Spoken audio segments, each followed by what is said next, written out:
to a depth he had never been able to do before. Then he had a spiritual experience, and he recovered from alcoholism too. Now this seemed to prove that one alcoholic could affect another, as no non-alcoholic could. Through the sharing of our story with a new person, we can affect them as no non-alcoholic could, because we have immediate identification about the physical allergy, about the obsession of the mind, about the way we think and the things that we do. It also indicated that strenuous work, one alcoholic with another, was vital to permanent recovery. Remember, Bill was about to get drunk, and he really didn't go see Dr. Bob to sober up Dr. Bob. He went to see Dr. Bob to keep Bill Wilson from drinking. So it proved that night that working with another alcoholic was vital for our own recovery too. Now immediately, one of the Oxford group tenets was you got to give it away if you're going to keep it. So immediately they made a decision, we're going to have to find us another alcoholic to talk to. And Dr. Bob called the Akron City Hospital where he was actually working at that time, talked to the head nurse and said, do you have an alcoholic down there that we can come and talk to? We believe we found a way to help them overcome alcoholism. And she said, oh yeah. Said, we've got a real one down here. Said, he's just black both eyes, of one of the nurses. Said, we got him tied down in bed.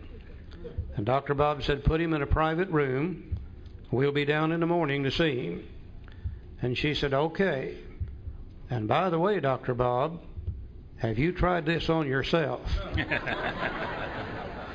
So the next morning they go down to see this fellow. He's named Bill Dotson. And you see the picture in AA rooms all over the world of the man on the bed. And this is Bill and Bob sitting there talking to Bill Dotson. Now, they didn't talk to Bill Dotson about Bill Dotson's drinking.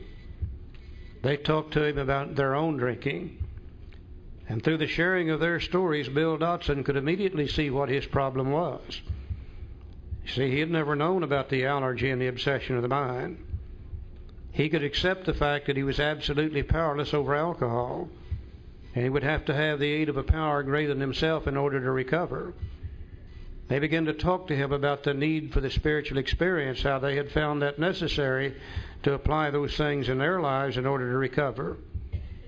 They told him how they applied the little program of action and the results that they got. 2 days later, Bill Dotson said to his wife, get my clothes out of the closet, I'm going home. And he gets up and he dresses and he goes home and he starts applying the program of action. And lo and behold, he had a vital spiritual experience and he recovered from alcoholism also. Now this makes 3 of them. In the summer of 1935 in Akron, they all 3 know the problem. They all 3 know the solution. They've all 3 applied the program of action. They've had a spiritual experience and they have recovered from alcoholism. So this work continued. This work at Akron continued through the summer of 1935. There were many failures, but there was an occasional heartening success. You know, we always give credit to Bill and Bob in the first 100, which rightly we should. But if we would go back and think about that summer of 1935, these guys really they didn't have much idea about what they were doing. They had found a few simple things that had worked for them. And they would try this on many, many different people that summer. And if it worked, then they would keep it. And if something didn't work, they might discard that. Learning as they went through that summer, working with people. I know one of Dr. Bob's favorite things was to fill them up with sauerkraut juice mixed with honey. He knew that there was vitamins in that sauerkraut juice that would help the body, and of course the honey was a form of energy. And they tried that amongst many different things. And every once in a while one of these guys would fall over dead. And I can almost see Bill turn to Bob and say, oh shit, let's don't do that again. You know? I think maybe we ought to give credit to those they failed with that summer too. They probably learned more from their failures than they did from their successes. So when the broker returned to New York in the fall of 1935, the first AA group had actually been formed, though no one realized it at the time. You know, this little group of alcoholics that was going to the Oxford group, They were having troubles with the Oxford group because the Oxford groups had 4 absolutes, and the drunks were having trouble being absolutely anything, as we well know. They couldn't practice that. And it seemed like that these drunks liked to stand off in a corner someplace and drink coffee and smoke cigarettes and tell stories, not necessarily mix in with the other Oxford group meeting members. So they began to call them the drunk squad of the Oxford groups. And that's what they liked, to separate themselves from the normal Oxford group members. The book says a second small group had promptly taken shape at New York. When Bill went back to New York City, he began to apply there what he had learned in Akron. Instead of talking about spirituality, he talked to the new people there about the exact nature of the illness. And sure enough, he got their attention. Some of them began to respond, and a second little group started in New York City. And besides, there were scattered alcoholics who had picked up the basic ideas in Akron or New York and were trying to form AA groups in other cities. By late 1937, the number of members having substantial sobriety time behind them was sufficient to convince the membership that a new light had entered the dark world of the alcoholic. In the summer of 1937, Bill was back in Akron, again on a business venture. And he decided to go by and see Dr. Bob and see how things were going in Akron. And they sat down in Dr. Bob's kitchen and they counted the number of people they knew that were staying sober based on these 3 little pieces of information. And they found approximately 40 people sober. And I think this is the first time that they really began to realize maybe we really have found the answer to this thing called alcoholism. And if we found the answer, then we need to get it to as many alcoholics as we possibly can. So the question immediately becomes, well, what's the best way to do that? And maybe this is the beginning of the group conscience. Because Bill and Bob decided they didn't want to make that decision themselves. It was too important. And they called a meeting of the Oxford group there in Akron. And at that meeting that night, there was 18 people there, some alcoholic, some non-alcoholic. And the topic of conversation was, how can we best carry this message of recovery to the greatest number of people? Now, they decided that night to do 3 things. In those days, you could hardly get an alcoholic in a hospital for detoxification. Any doctor that put one in there had to lie about their condition. Alcoholism wasn't very popular in the 1930s, that's for sure. So they decided, now remember, this is in the midst of the Depression now in 1932. Nobody has a dime, hardly at all. And they decided what they needed to do was to build a chain of hospitals stretching all the way across the United States, where any alcoholic that needed it would be able to have detoxification. I would assume Dr. Bob was going to be the head doctor. They also felt that this little message of recovery they had was so vital that not everybody could be entrusted with carrying it correctly. So they decided they needed to hire a group of individuals, train them, and then let them spread out across the United States, more or less as missionaries, to carry this message of recovery. I would assume Bill Wilson was going to be the head missionary too. And then they said, the Oxford groups have written a lot of books, spiritual in nature, and they've been very popular. Back in the 1930s, people read a lot of books. This was in the days before television. There really was a time before television, believe me, there was. And they felt that if they could come up with a book on alcoholism, what it is and the solution to it, and a way to bring that about, the first comprehensive book on alcoholism the world had ever seen, that then surely this book would become one of the world's greatest bestsellers. And they can take the profits from the book and build the hospitals and train the missionaries. That was one reason behind the book. But I think the main reason behind the book was that they had already noticed, carrying this message one-on-one, one person to another, that it already had begun to be changed. And you know how people are. When we hear something good, well, we like to repeat it. Well, we'll usually add just a little bit to it. And then the next one will add a little more and a little more and a little more, and after a while it doesn't resemble the first thing.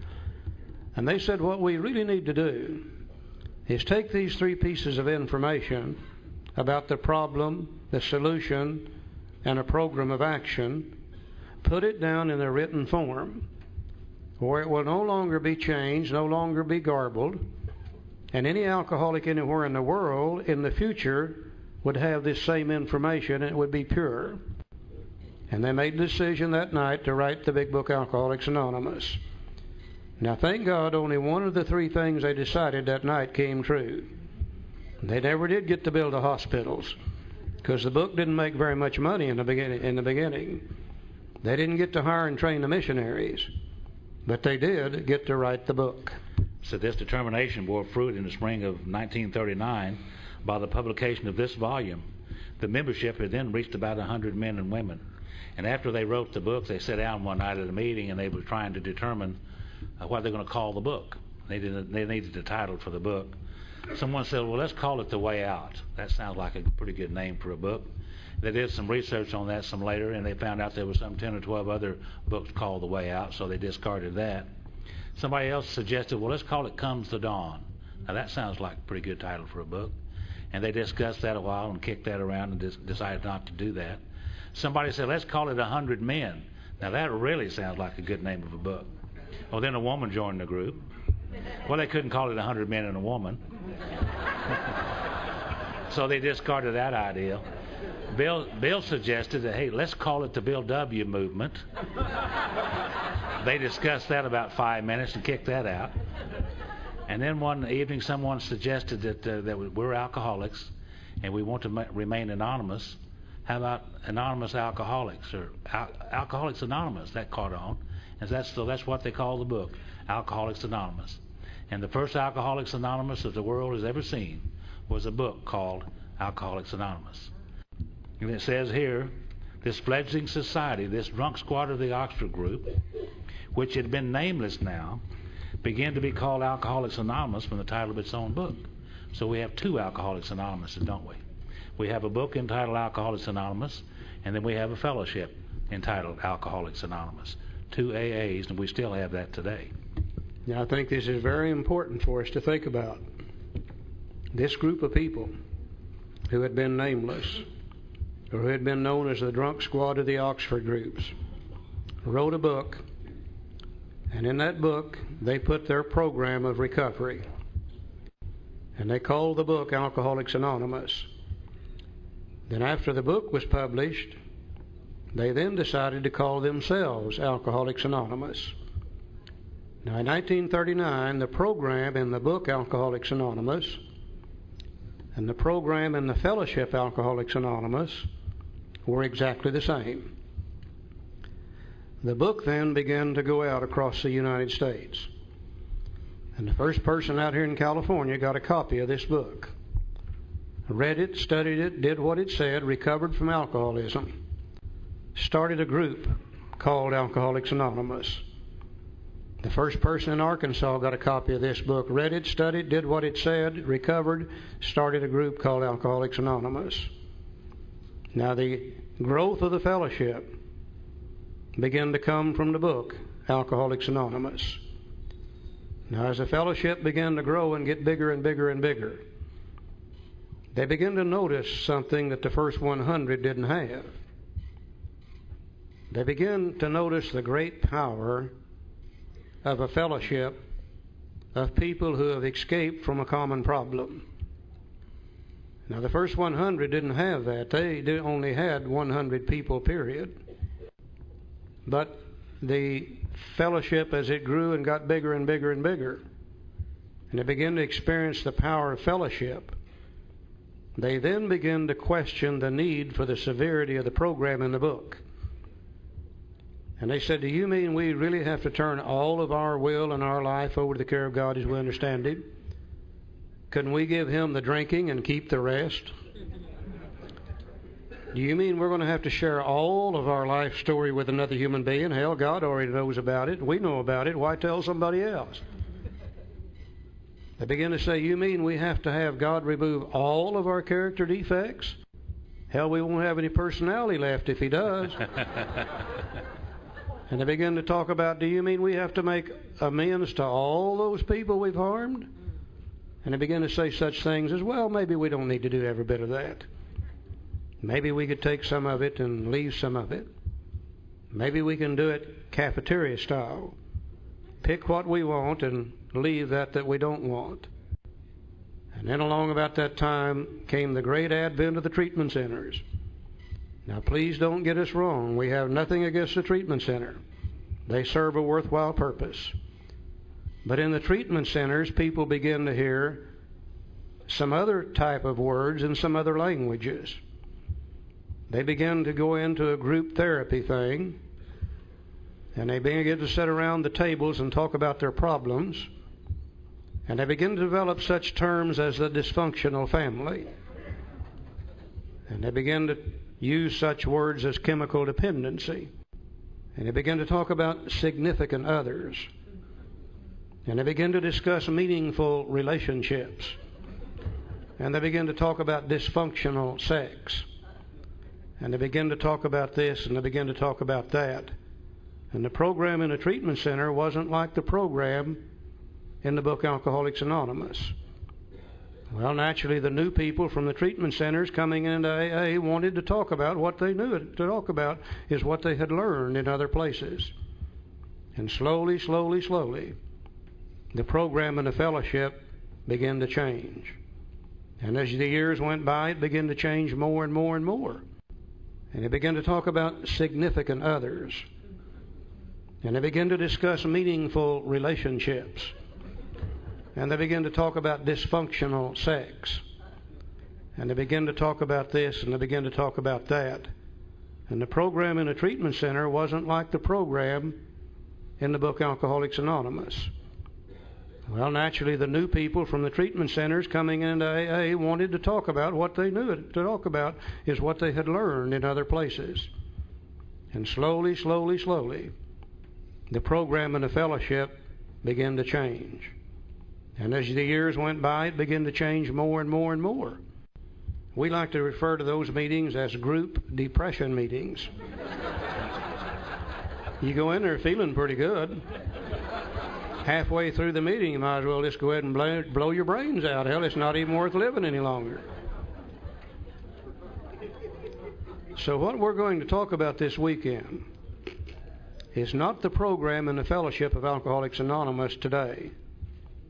We're going to talk about the program in the book Alcoholics Anonymous that the first 100 used, which has never been changed.